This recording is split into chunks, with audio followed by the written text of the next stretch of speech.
Hola, ¿qué tal? Bienvenidos a este nuevo programa de Química. Los invito a que aprovechemos el tiempo lo máximo posible y puedan vivir esta experiencia de la mejor forma. La química es impresionante. Va a ver que todo lo que vamos a ver, si le ponen mucha atención, les va a gustar. Vamos a prepararnos para el programa de hoy. Hoy necesitan un lugar donde estén cómodos, donde puedan apuntar, donde puedan escribir sus dudas para que si tienen dudas luego le puedan preguntar a sus profesores. Y otra cosa muy importante que necesitamos hoy es una tabla periódica. Entonces, vamos a hacer lo siguiente. Vamos a proyectar una tabla periódica, esta de acá, para que los que pueden le tomen una fotografía a esta. Voy a darles 10 segundos para que hagan eso. Entonces, si no pueden tomarle foto, busquen en las GTA que les han dado sus profesores, busquen en la información de libros de años pasados que puedan conseguir una tabla periódica. ¿Ya la tienen? Excelente. Entonces, vamos a comenzar con un pequeño video introductorio del tema que vamos a ver. Entonces, vamos a comenzar con el video. Al principio del universo se produjo este mismo proceso por primera vez, pero a una escala mucho mayor. La gravedad comprimió las nubes de hidrógeno durante millones de años hasta que en el centro el hidrógeno estaba tan caliente que empezó a fusionarse.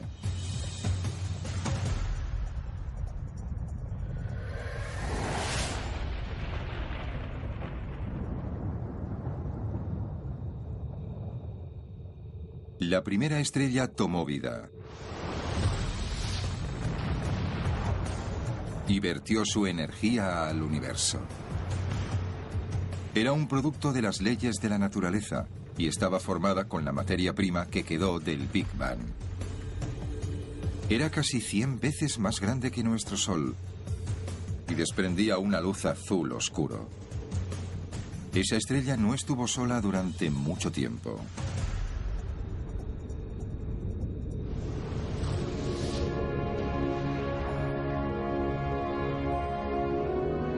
Otras estrellas se fueron encendiendo.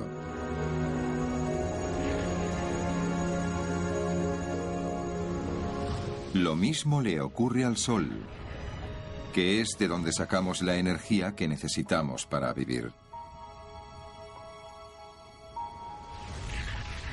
Pero aún quedaba mucho por hacer antes de llegar a donde estamos hoy.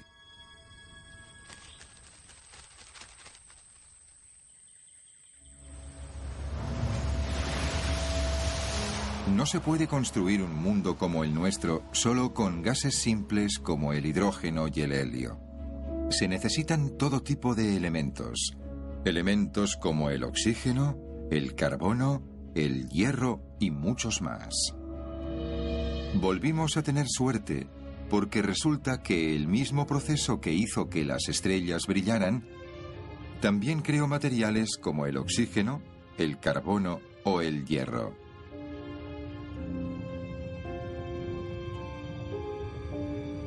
Resulta que por casualidad, las estrellas son fábricas gigantes. Bueno, supongo que con ese video ya entendieron de qué vamos a hablar hoy. Correcto, vamos a hablar de los elementos químicos.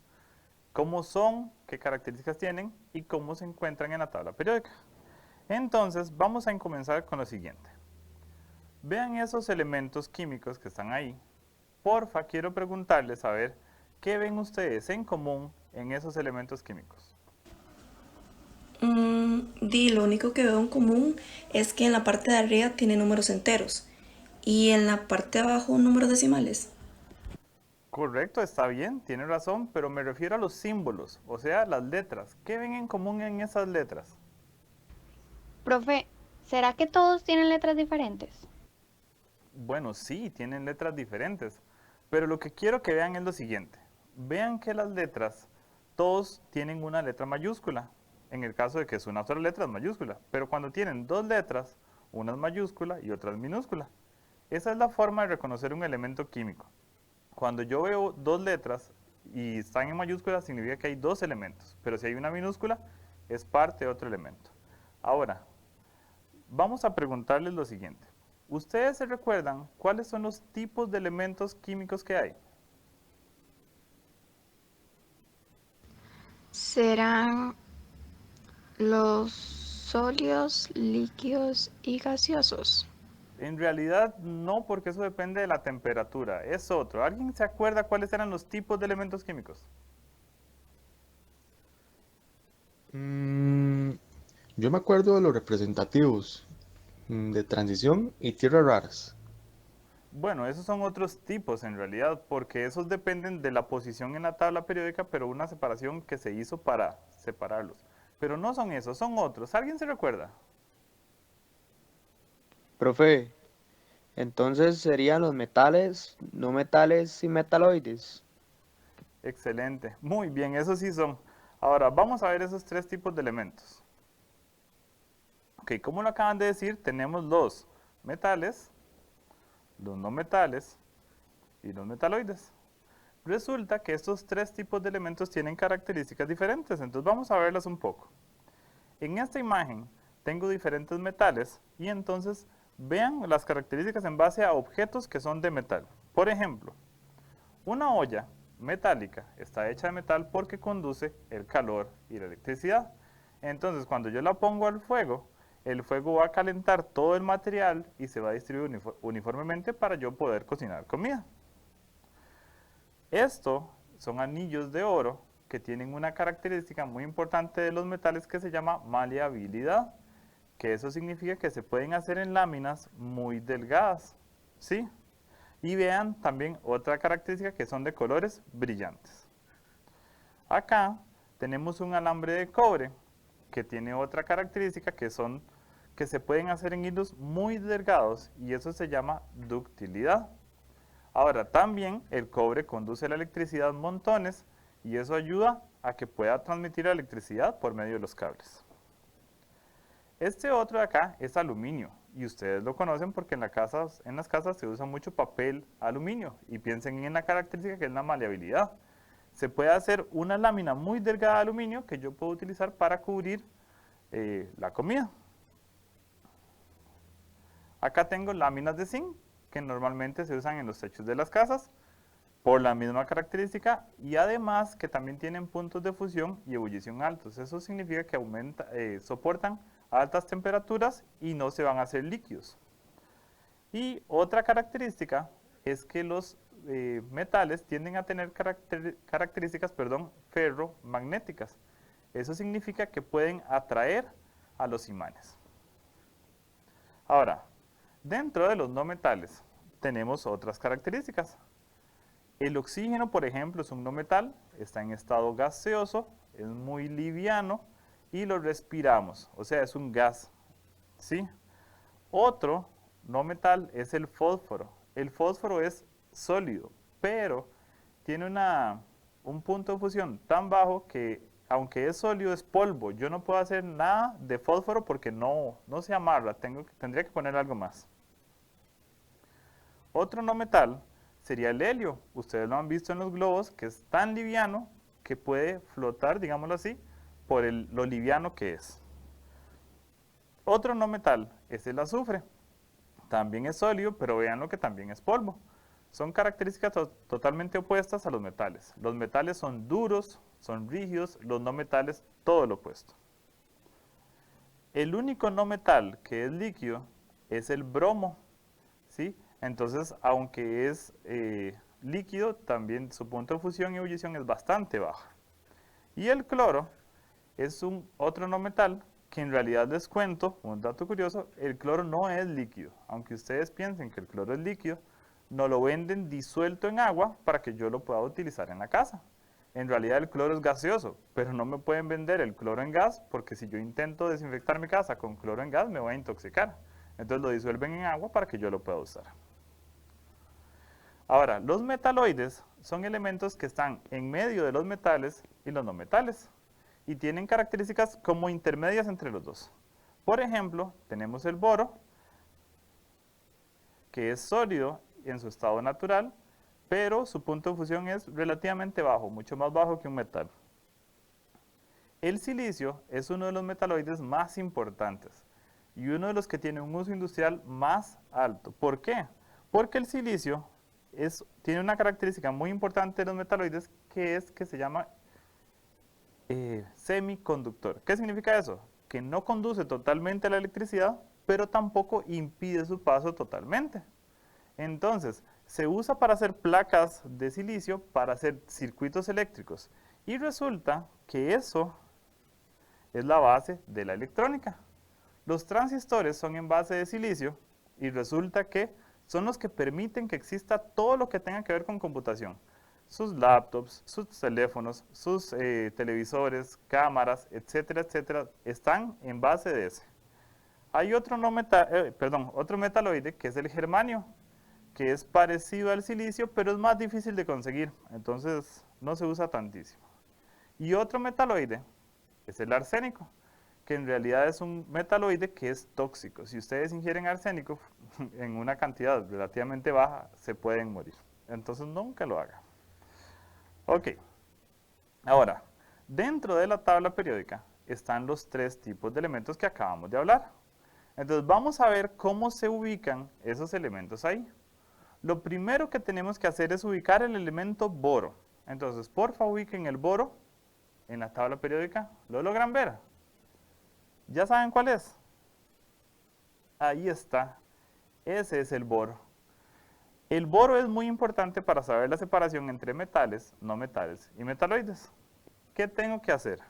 A partir del boro, yo voy a formar una escalera, como está dibujada ahí en la pantalla, que va bajando de nivel cada vez que pasa un elemento, y casi todos los elementos que tocan esa escalera son metaloides. Solo hay dos excepciones, que son el aluminio y el polonio. Todos los demás elementos que tocan esa escalera son metaloides. Ahora, cualquier elemento que esté a la derecha de esos de ahí es no metal. También hay que sumarle al hidrógeno, que aunque está del otro lado de la tabla periódica, también es no metal.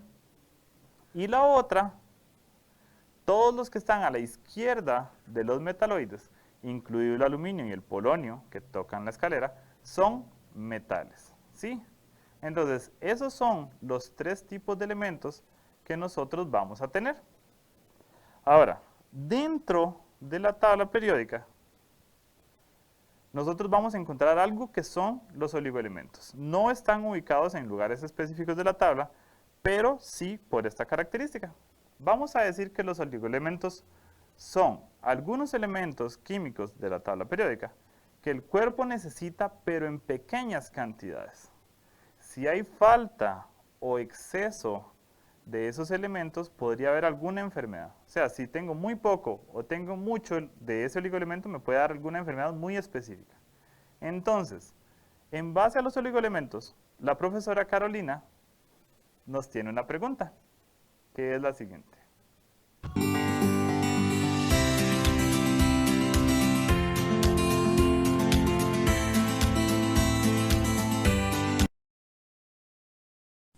Hola, ¿cómo están? Bienvenidos a mi casa.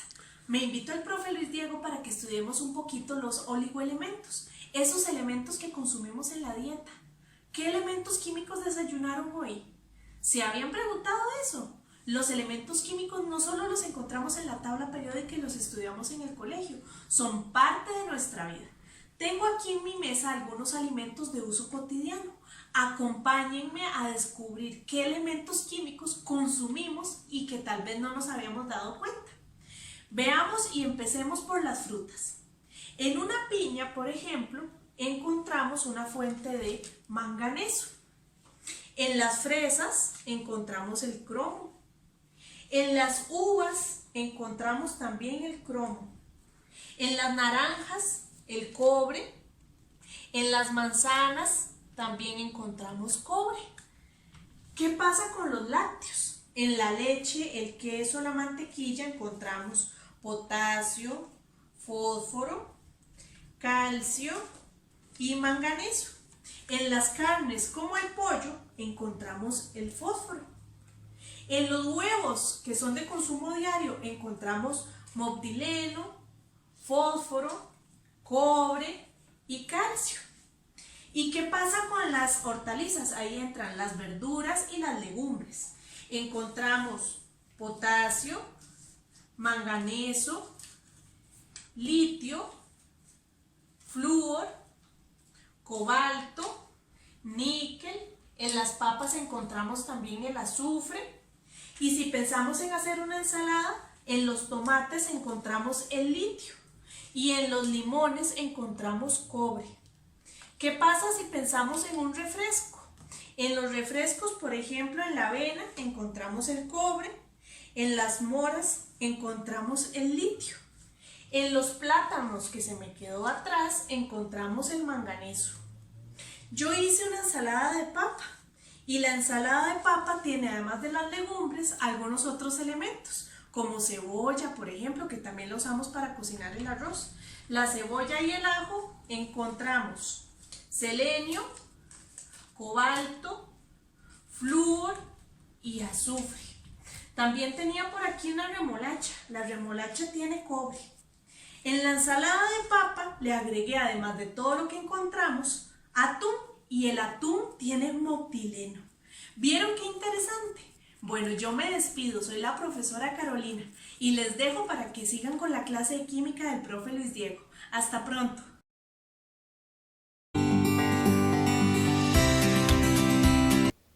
¿Vieron? Tenemos que decirle a la profe Carolina que nos invita a comer con ese montón de comida. Pero lo importante de eso es que vean que los oligoelementos están en toda la comida y eso nos dice que tenemos que tener una dieta muy balanceada. Cuando yo como no tengo que comer solamente de un grupo de alimentos porque me van a faltar ciertos oligoelementos. Tengo que comer de todos los grupos alimenticios. Muy bien, ahora vamos a ver otro tipo de elementos que también se encuentran en la tabla, que son los metales pesados. Por definición, los metales pesados podemos decir que son aquellos elementos que tienen una densidad mayor a la del agua, pero 5 veces mayor, por lo menos. ¿Cuáles serían unos de esos metales? El cadmio es un metal que si lo ingiero en la dieta en cantidades muy elevadas me puede intoxicar. El cobalto es otro de los metales pesados. Es difícil de encontrar en la naturaleza, pero es de esos metales pesados. El mercurio es un metal líquido, es el único metal líquido y es muy curioso jugar con él. Supongo que en algún momento alguien lo habrá hecho, pero les recomiendo que no lo hagan porque es tóxico. Si yo me dejo mercurio en la mano, él puede entrar en mi piel y puede producir cáncer muy fácilmente por ser un metal pesado. Otro de los metales pesados es el plomo. Hace muchos años se utilizaba demasiado el plomo. De hecho, la palabra plomería viene de plomo porque antes todas las tuberías se hacían de plomo. Sin embargo, es un metal pesado y afecta el sistema nervioso, lo que puede hacer que una persona tenga muchos problemas a nivel cerebral por el plomo. Otro de los metales pesados es el cobre. El cobre sí es más común, todos los alambres eléctricos son casi que siempre de cobre, pero el problema del cobre sería ingerirlo en la dieta. Entonces hay que tener cuidado simplemente con la utilización del agua para que no vaya a contaminar los alimentos. Muy bien. Ahora, vamos a hacer un pequeño repaso de lo que vimos hoy. Ok, entonces vamos a ver. Vamos a hablar de símbolos químicos. La pregunta es, ¿cuál es el símbolo del elemento antimonio? Ok, tenemos el AT, el AS o el SB. ¿Cuál creen ustedes que es? Si pensaron en el SB, tienen toda la razón. SB significa antimonio. Ahora, ¿qué tipo de elemento es? Para esto necesitarían la tabla periódica que yo les dije que buscaran. ¿Ok? Puede ser metal, no metal o metaloide. ¿Cuál de los tres? Si ya lo ubicaron en la tabla periódica, con el número es más fácil, número 51. Correcto, es un metaloide.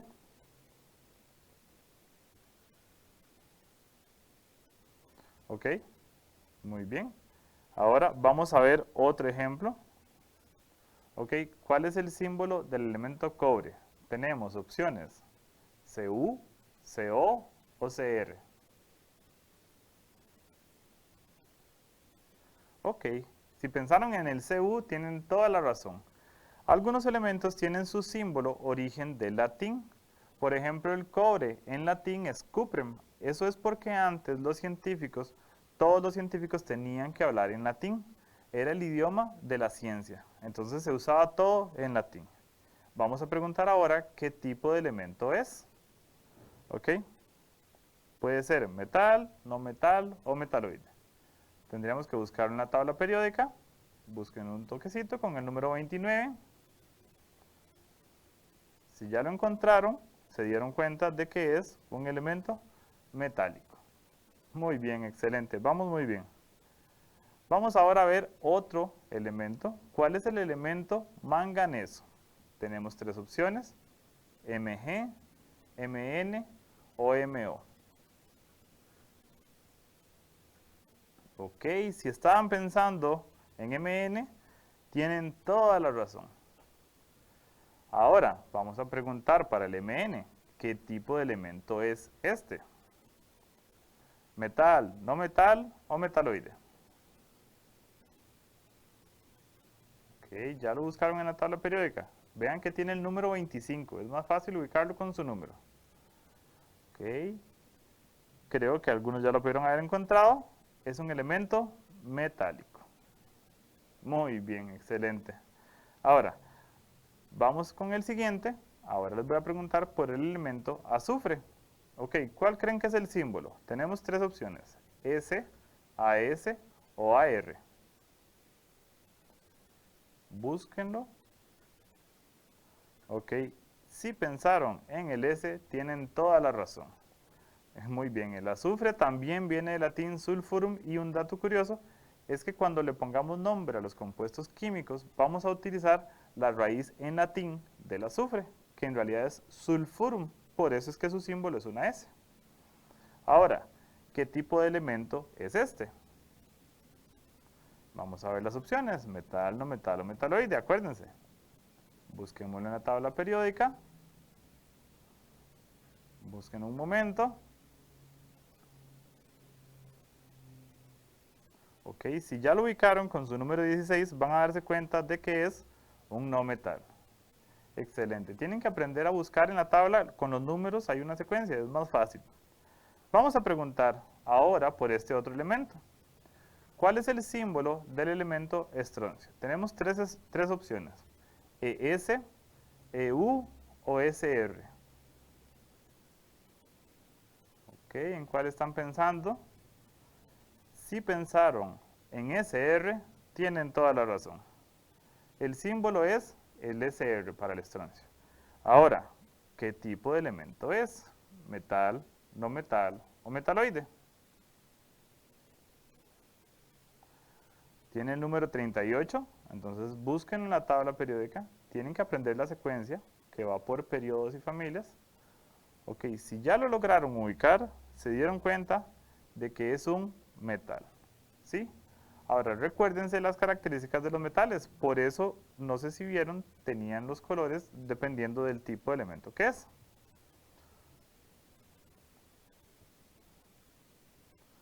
Muy bien, entonces ese es un breve repaso de lo que son los símbolos químicos, de lo que es un poco la tabla periódica, porque solamente la ordenamos según metales, no metales y metaloides. Ahora, quiero que hagamos la siguiente pregunta para nosotros. Primera pregunta: ¿logro reconocer los símbolos de los elementos químicos? Ok. Pregunta: si lo logro hacer, ¿me los sé todos o me faltan algunos? Porque esto es muy importante para temas más adelante que vamos a tener que poner nombres a compuestos químicos. Entonces, si yo no me sé los símbolos químicos, va a ser mucho más difícil que haga esto. Ahora, en lo que vimos hoy, metales, no metales y metaloides. Pregunta: ¿logro reconocer las características de un metal o de un metaloide? Y otra cosa que vimos hoy: ¿Para qué son importantes esos, verdad? ¿Para qué es importante un metal? ¿Para qué es importante un metaloide? Que hablamos mucho de esto. ¿O para qué se usan los no metales? Entonces, los invito a que ustedes se hagan estas preguntas y si tienen dudas o no las pueden contestar bien, digan, bueno, no me sé los símbolos químicos, voy a tener que buscar la lista y repasarlos para temas más adelante, poder estudiarlos de la mejor forma posible.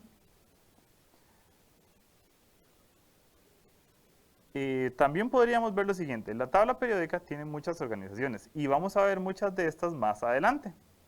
Entonces, la tabla tiene familias, tiene periodos, pero esos son temas de otra semana. Algo importante que espero que hayan visto de la tabla periódica, cuando les dije que buscaran los elementos, es que tienen que ir fijándose en el número. Vamos a poner un momentito la tabla periódica. Ok, se tapan un poquito, pero el hidrógeno es el número 1, es el elemento más liviano. Ok, y el orden va siempre a la derecha. Cuando llego al final, tengo que pasar a la línea de abajo y vuelvo a comenzar. Entonces, 1, 2, comienza en la siguiente línea, 2, 3, 4, 5, 6, 7, 8, 9, 10, etcétera, etcétera. Van buscando esa secuencia. Cuando busquen un número, traten de seguir esa secuencia. Va a ser mucho más fácil, ¿sí? Entonces, eso sería todo por esta semana. Espero que hayan aprovechado mucho el tiempo y hayan aprendido mucho. Y si tienen alguna duda, como les digo, pregúntenle a sus profesores. Soy el profesor Luis Diego Aguilar. Es un gusto verlos. Nos veríamos la próxima semana con otro programa de química. Ha sido un gusto tenerlos aquí y espero que sigan con esa actitud positiva en estos tiempos, porque el COVID a veces nos deprime, pero no es nada. Todo sigue adelante. Vamos.